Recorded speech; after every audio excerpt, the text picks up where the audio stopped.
TWMP Daily. 3 weeks of session left. We're going to bring you, I think, a show every day of session. We're starting off with the straw that stirs the drink. Senator Cindy Olaf, the President of the Senate. Thank you so much for the time. Thank you. And we got Jake and Jake. Great job on the panel on Sunday. Appreciate you stepping in and doing that. Well, I had a good crowd with me, so. I taped this podcast of one of your North Missouri guys. It's called 6'4" and More. It's Hinman and it's Jeff Faughn from up in your area. It's Donnie Brown from my area. And we talked about professional wrestling refereeing. We talked about Jeff Knight. We talked about drinking Jaeger bombs. We talked about, so there was, they asked you 6 things and 4 were true and 2 were lies. One of my lies was Justin Brown's read an omnibus bill from start to finish. Of course, they all knew that was a lie. And then I can't remember the other ones. So you've got to feel like it's more enjoyable to go to work this year than it has been in some time. Well, yeah, absolutely. I mean, to me, the best thing about this year has been that we have all worked together. And it's always possible if you want to. And everybody wants to. So, Bratton and Shore, they were 2 left over from kind of the old Caleb and Eigel and Denny fights and all that. They, could have came here to do the same, to get on Facebook and kill everything. There's been a marked difference in the 2 of them and the effectiveness of them. What's been the difference in how Rick and Nick showed up really to kick ass? Well, I mean, they're both incredibly bright. Yes. They have a lot of experience, and I think, they both witnessed nothing getting done for the last few years, and I think they probably felt, why would we go there and get nothing done? So, in my opinion, people need to feel that they are heard and respected, and that's what we tried to do, and, it's working. Well, I mean, if you're Nick, what an amazing achievement with the St. Louis Police Department. Whether you agree with it or not, lots of people come here and serve 16 years and never do anything that's as impactful as that. Nick has every quality that you would like to see in somebody representing you. Yeah. Yeah. And I've watched him use that, sometimes not for the best. Yes. But I've watched him, when he focuses it, there's maybe not a more competent and effective senator when he's on his game. And boy, he's been on his game all year. He has, and you mentioned Rick. Rick has very solid, conservative, foundational beliefs, and he's able to translate that into something that we can get done. And he's going to be the education chairman that passes school choice, isn't he? Probably, yes. Let's talk about a couple issues here going forward. You've had I mentioned the cop thing, big deal. Let me just ask you the question: can you get folks in St. Louis to stop shooting each other? Well, I actually have talked to people from St. Louis about that, and it's not just one thing, it's a lot of things. First of all, my belief is you have to stabilize the education. People are leaving the school, they are unable to read, unable to do math. But that's a 20-year process. I mean, if you stabilize a school today, you're planting a tree that isn't going to sprout fruit for 18 years. Yes, but you also change a lot of attitudes. Okay. I mean, the attitude is probably now, well, we're not getting anywhere anyway, we're not going to be able to get a job, so, crime probably looks good. Yeah. So I think that you change the attitude, not only of the people in the school, but the surrounding community. I mean, those people are, your future workforce. It's a whole combination of things, and I think you have to address them all at once. On day one, though, I think St. Louis would have a better view if you just flooded downtown with cops. I agree. I agree. I mean, for the next 5 Cardinal games, if you went and put a cop on every block from Washington Avenue to the Brewery, I think there'd be a different view of St. Louis. I agree. I mean, you almost have to have a shock and awe kind of thing. I think that's right. Where people come in and they know they're safe from the minute they get downtown, and I agree that as a beginning point, that would be great. You've got to pick. You can't say we're taking the entire footprint of the city of St. Louis and we're going to control crime when it's in the state it's in. I think you have to pick a spot. I don't know why you wouldn't pick downtown and just say this is safe. And if you commit a crime, you are going to prison. And I think folks in the community that might be up to no good The word gets around. I remember when they first did the arch grounds, a buddy of mine, Bruce Franks, he said word was out that you did not commit a crime on those arch grounds. It was federal. You can mug somebody across the street at the Adams Market, but you better not mug them on their side or it's federal and you go to prison. People in every walk of life, they figure out the rules, right? They do. You know, I have talked to many people from St. Louis who are, of course, upset that, you know, maybe they've made a considerable investment in the downtown area and now there's no one there. And we've talked about several different things, but like I'm saying, it has to be everything all at once. You have to start with everything. Interesting. You have to make a start. You pass a utility bill that actually matters to people.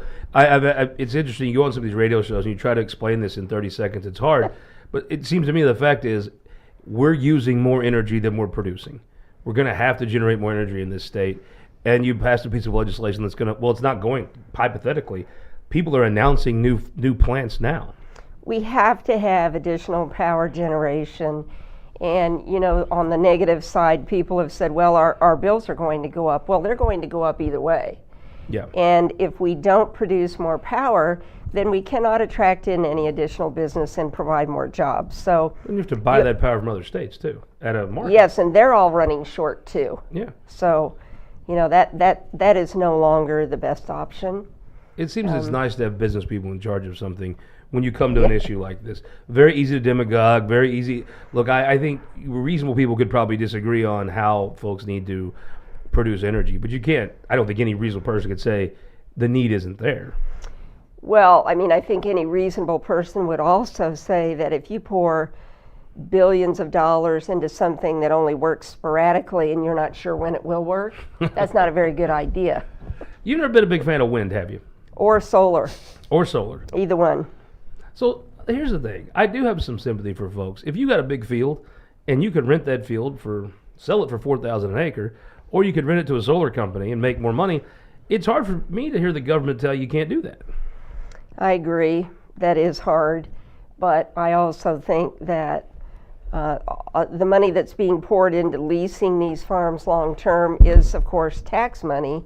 What's going to happen when that gets cut off? I've warned people, you know, this is a very ideological kind of thing, and I don't think the Trump administration is all in on it. So you are leasing your land to an LLC that could disappear overnight. What happens when that happens? And those LLCs, I've heard folks say, are backed up by federal grants. And if they decide to not continue to fund those grants, the LLC goes away, right? Right. I mean, it's not like you're leasing from a huge corporation that has assets that you go sue if they don't fulfill their contract. They probably just go bankrupt, right? It's a very precarious thing. I don't want to see farmers get, you know, basically ripped off, but isn't the way the economy works is if you're renting to a soybean farmer and you decide to rent to a solar company, you're taking that risk, it's on you. Well, if I'm a soybean farmer, I think one of the things the government's good at is figuring out a way to make everybody dependent on the government. So they see farmers, the average age of them I think is 60 or 62. If they sell the farm, they're going to get taxed big time, so they don't want to do that, or they just want to hang on to it. Mm-hmm. So then they come along and say, well, hey, here's a way you can keep the farm, and we'll pay you this, you know, really an outrageous per month payment. And, you know, farmers feel like maybe if they don't have another way out, maybe that's a great way to go. But I think there's a lot of danger in it. Let's talk about something you've done for farmers. Farm Bureau has wanted to offer some health care coverage in rural Missouri. People talk about the hospitals going away. Well, if you don't have insurance, the hospital could be right across the street, you know, as nice a state-of-the-art facility as you want. You can't afford to go to it. Correct. You finally moved to the Senate a piece of legislation to allow Farm Bureau to offer plans to folks that were not getting plans. It's now in the House. I've heard they're trying to attach some Obamacare stuff to it, something prior, some Obamacare. Prior authorization. Yeah, where the Obamacare people want more Obamacare, I guess. I mean, is that something they don't need to just get done and leave all the liberal stuff off the Farm Bureau plan? Well, prior authorization really has created a big problem for many of our doctors' offices. So like the little one I go to, the nurses there spend forever on the phone trying to get authorization to do something that common sense would tell you needs to be done. And the bill had, the whole goal of the bill was to sort of get past that. So if you're a doctor who's not just going crazy with the things that you're trying to get done with the patient, then you could have, in essence, a gold card where you could skip past that. But at some point, shouldn't the Obamacare people do what they do and pass their legislation? That's all fine, well and good. But the Farm Bureau bill, when you let me just ask you sit down with the House. They've got some priorities, right? And there's always, back in the before there was a conservative caucus or whatever, used to be you sit down, person in your position would sit down with the speaker, and you'd negotiate what you're going to be able to get through and how. You had about half a decade where nothing really got through, so those meetings weren't that important. It seems like you and John Patterson have a good relationship. You can sit down with him. What are you going to be saying I want done? What is a Senate priority?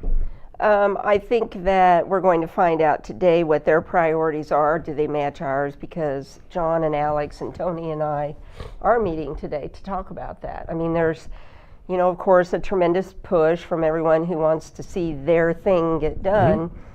And we kind of need to see where the four of us are at. Yeah, you're down to that point in session, right? We have worked well together, and now is not the time to stop doing that.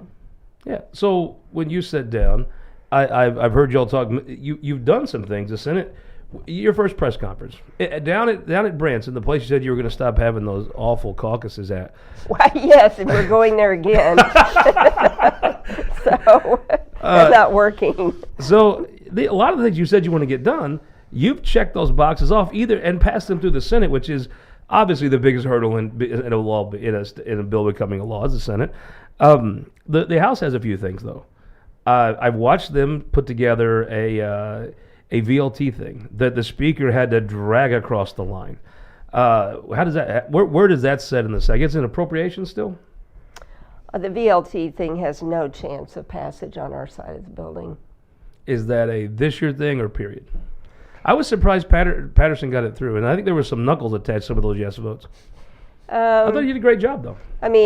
As far as passing a bill. You never know what's going to happen next year. Yeah. I just know that there has never been an agreement reached between the casinos who feel they have to meet an awful lot of requirements, the VLT thing, which they feel is unfair competition. If they both want to sit down and figure out something that they think can work, then, maybe it can come up. But isn't that just music to Torch's ears? Yeah. The current situation, maybe it doesn't benefit the casinos, maybe it does. The VLT people, maybe it doesn't benefit. It benefits one entity very much to keep things. And do you think it's fair, though? If you're a prosecutor, right, and you're just trying to, you didn't run for prosecutor to worry about gas station slot machines. You ran for prosecutor for murders and rapes and crime. Are you not putting those folks in a tough situation, making them have to interpret laws that never really took this into account? Well, what needs to be done is the statute needs to be clarified to say that it is illegal. That should be on us, I think. Yeah, I think whatever the outcome, I do think you're leaving some folks in a tough spot. Yes, I agree. You've got a guy in Platte County who hates them. You've got lots of folks in the state are like, look, it's just not my problem. I'm dealing with DWIs and I don't have time for this stuff. I do think you're putting prosecutors in a tough position. And some clarity, one way or the other, probably is needed. Yes. Local politicians don't want to be put in a vice where no matter what they do, it's going to be terrible. One way or the other. Local county officials want a clear law, and they should follow it, right? Right. When a law I break more laws than I've read, but I do think enough serious people I know say it's very vague what you do here. Well, yes, that's the contention, and apparently that's true. So we should clarify it. We have not done that, and I don't think that's on the local prosecutor. Yeah, I do think they're in a tough spot. Yeah. So if I'm Patterson, who I think will be here on Wednesday, by the way, I'm frustrated. Like, I have to work. Whatever you think of the law or the bill, I thought it was a terrific piece of leadership of getting this done, and he got it done. And they held the board open for a long time. It was not easy. He made it happen. I think a lot of speakers though have had the meeting you're going to have today and been very disappointed that their thing can't get through the Senate. What are some things from the House? I saw they have SAPA coming back up, and I guess that's working through the Senate. I see most people saying, just pass it again, and the courts will take care of it. Am I wrong? I don't know. You know, the courts, you know how I feel about the courts. I'm with you. You never know what they're going to do unless it's our Supreme Court here, and you know that whatever we pass, they're going to reverse it, likely. Well, I notice they have not ruled on Prop A, and I don't think that's that hard to figure you're going to get a deal done there. Are we going to get Yeah. a deal done? Well, maybe. It feels like it's cooking towards a deal, right? Well, it's cooking towards something. A boil. Is that a House priority as well? Getting something done there? Yes. I mean, It was a truly terrible proposition. it really was. It is terrible. And I think really both sides of the aisle believe that. And we cannot saddle our business people with this very poorly written law because we think that every business should offer sick leave. I mean, if you look at the businesses, every one of them is different. For instance, I had a hospital call and they said, you know, we have about 378 people who have opted for higher wages. Well, if you pass that law, now we're going to have to pay every one of them sick leave. So it's that kind of thing. I think progressives put things on the ballot because it sounds good and they know that people will vote for it. But people are never given what's the ramification of doing that. Everything is a choice. It's a trade-off. If you put this back on the ballot as a constitutional amendment, it passes, right? Well, probably. Here's the thing I always thought. You talk about putting prosecutors in a bad spot. The business community oftentimes comes to you saying, oh my God, you got to do this. And then they'll put it back on the ballot and there'll be no organized effort from the business community to beat it back. Which is why we need to change the process for getting things on the ballot. Boy, really you do. Yeah, we do. Is that a next year thing? Do you have to do Amendment 3? Do you have to repeal the abortion amendment before you can do IP reform? Is that really the brass tacks of where it's at? Probably. Speaking of, I assume there is some plan at some point to address Amendment 3. There is. It looks like, and this is just from watching the different factions of the party, you have a faction that says, we're going to put something very strenuous, similar to the old law, on the ballot. We can get it done. There's no compromise with life. Then you have another faction that's like, well, that will fail. The Democrats might not even filibuster that long on that. They might as well let you put just that on the ballot and say good luck to you. There's another faction that says we should put something in with a couple exceptions, some things we think will pass. Where do you come down on it? Well, I mean, you can do one thing or another. You can say ideologically, this is the perfect solution. But what I tell people is if you have to have 100% of what you want, you likely will get zero. Yeah. And that's just the reality of the voting public. So you really have to take that into consideration. I think the state's a pro-life state, don't you? Oh, absolutely. I don't think they were as pro-life as the law you previously had on the books. I think they voted. I also don't think they're as pro-choice as the current law, which absolutely not. probably makes us the most pro-abortion jurisdiction on the planet. Yeah. Can you put something? I think if you give them a choice in the middle, they probably take it. Although getting a yes is very hard. If you see Kehoe is engaged, I mean, you're going to have to see folks like yourself, Mike Kehoe, really deeply. It's going to be tough to pass. It's always tough to pass one with organized opposition, but you'll have organized opposition, they'll outspend you. You know, it would be nice if people understood that a lot of the things that are promoted here through the ballot are funded by people who have nothing to do with Missouri. They don't live here. All they understand about the state is they would like it to be more progressive than it is. And when people say, well, now you're going to go against the will of the voters, my response to that is the voters have a supermajority of Republicans.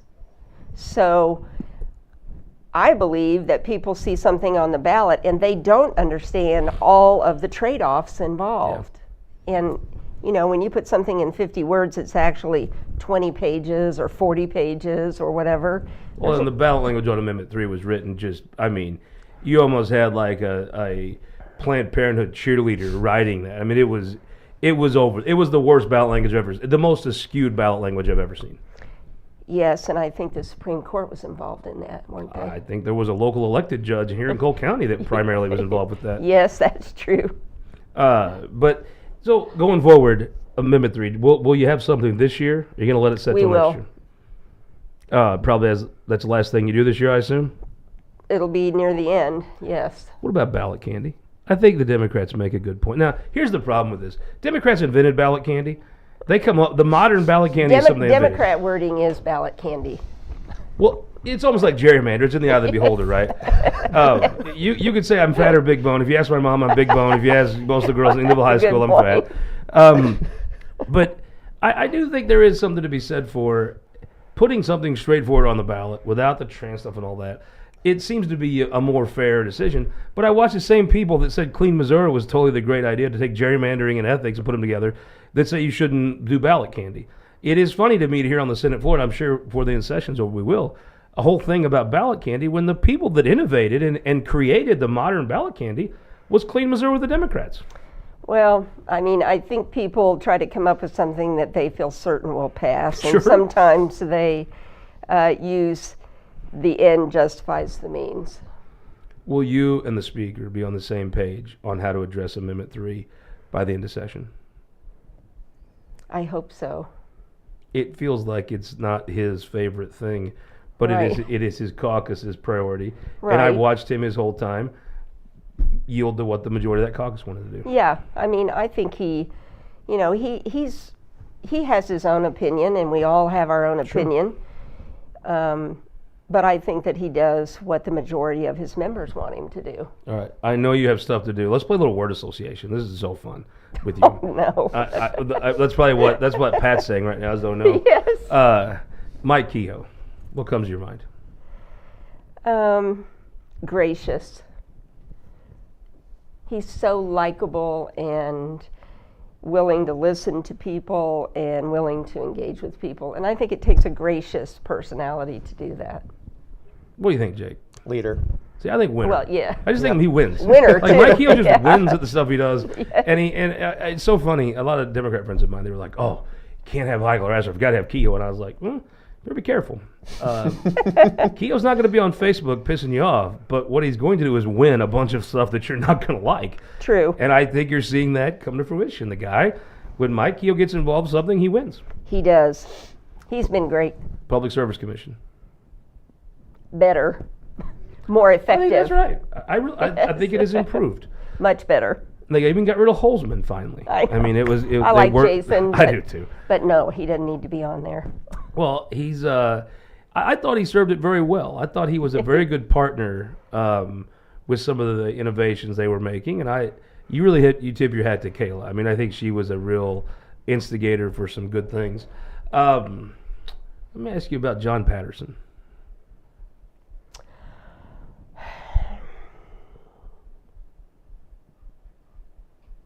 Well, the first word that comes to me, which you won't think is good enough, but private. He keeps his Yeah. thoughts to He himself, does. and I think he thinks over what he wants to do. He doesn't make a big deal about it, and he tries to figure out a way to do it. I bet he's good at poker. Oh, probably. Yes. Oh, he's good. Let me ask you about Lincoln Huff.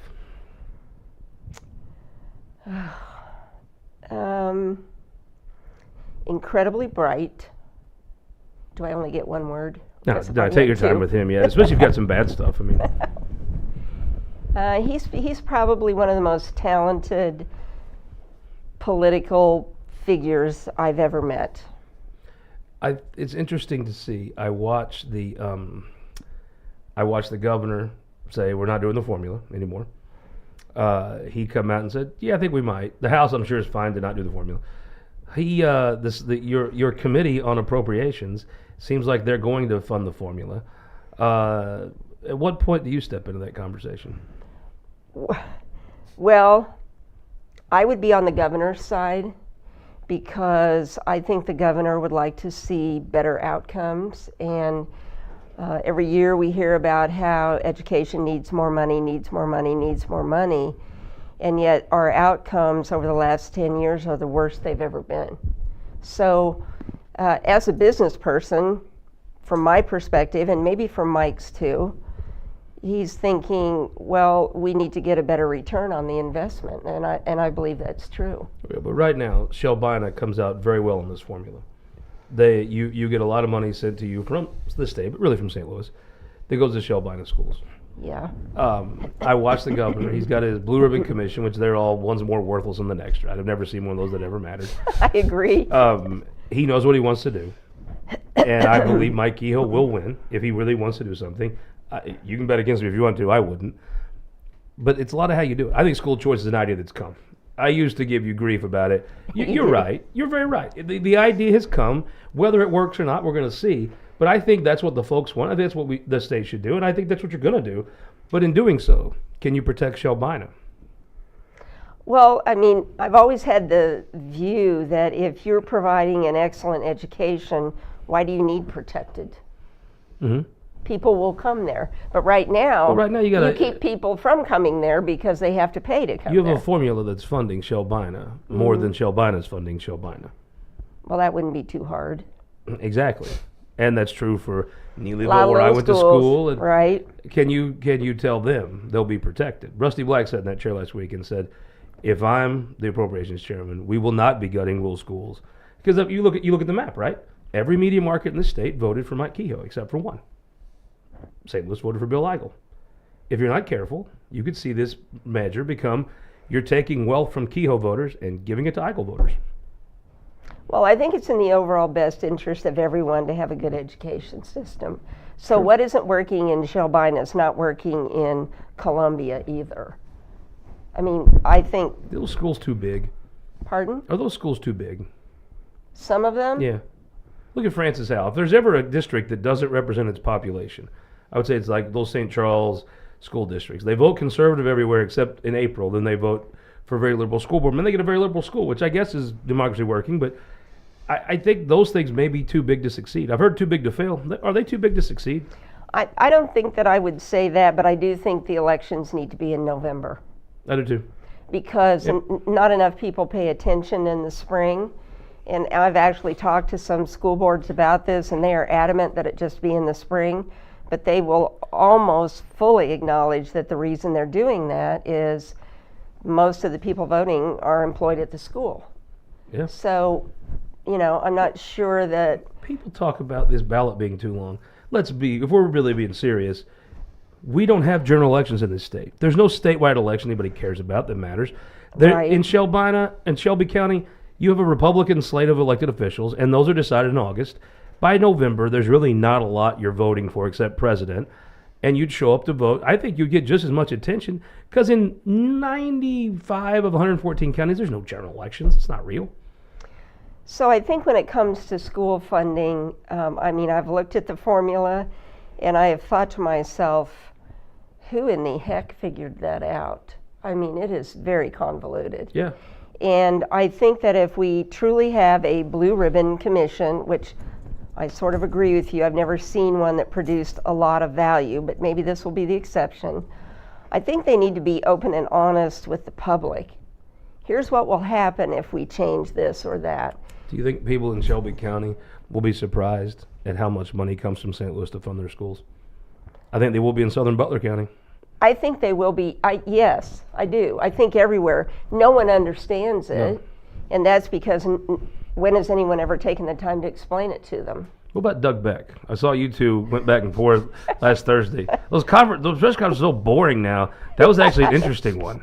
Well, Doug's thrown a lot of shade out there on me, and I know that this is, we're coming to the end. Well, there's actually the question that I didn't hear. Maybe you were asked. I didn't hear it. I've heard Republicans claim the Democrats have to call the Washington folks that did Prop A to get sign-off on a deal. I've heard the Democrats say the goalposts keep moving about what happens. It feels like you have some of the elements of a deal that you maybe could come together on. Have you moved the goalpost? Well, no, I wasn't even in the last negotiation, so I wasn't part of the group. So normally I've watched on most issues. You wait till it's kind of cooking, and then you come in here and close it. Well, I'm not trying to suck up to you. I just mean that normally, and also I think that's general for your position. you don't need to be in all of it. You need to come in at the end and use the power of your office to help close it. I think on this particular piece of legislation, I have extremely strong feelings about it, and I did feel that, you know, there was kind of a compromise, and I was just reading through it. I wasn't crazy about it to begin with. I didn't even get to the end of it before we sort of kind of broke apart. So, you know, we're always open to conversation, and Doug and I are friends normally, but, you know, right now we're on opposite sides. So You we'll got figure it out. 13 legislative nights, really. Yeah, You going to spend one on Prop A? well, maybe. I mean, it feels like the kind of thing that the compromise is talked about, Well, but you have to put it on the floor for the little pressure on, right? We've already had it on the floor twice. Is it coming on, though? We've already spent 2 legislative days and half a night 2 times. So, you know. But it's not done. It is not done. But something will have to be done. No matter what? Even if there's no compromise? Is Um, this important enough to PQ? Well, we don't want to do that. We never want to do that. Sure. So hopefully that is not something that we have to It feels do, like but- Amendment 3 is the type of thing that's weighty enough that most of your members are going to be like, okay, damn it, we have to do this. Abortion's kind of its own island over there. Does Prop A rise to that level of significance? Well, I think ultimately it's on the Democrats to decide what happens. I mean, either we bring what we think is workable and not totally destructive to our business environment, and they go along with it with maybe a few changes. That's usually what compromise is about, or they decide not to. And you know, I hope that doesn't happen.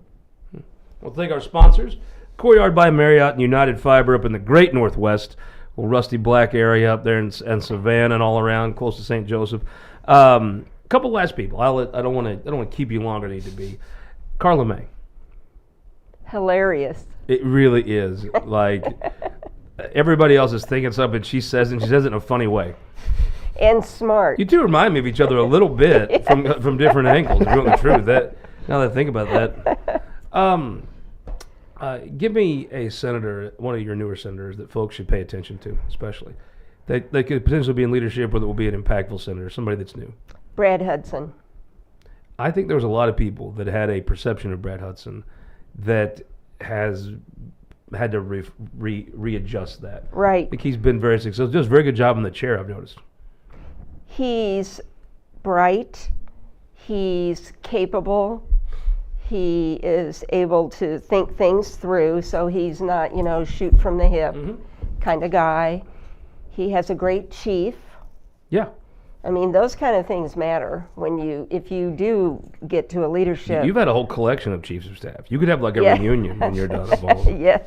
You need a big table, but Well, I'm about at the end, so, you know, I have what I'm going to have, and I have good people.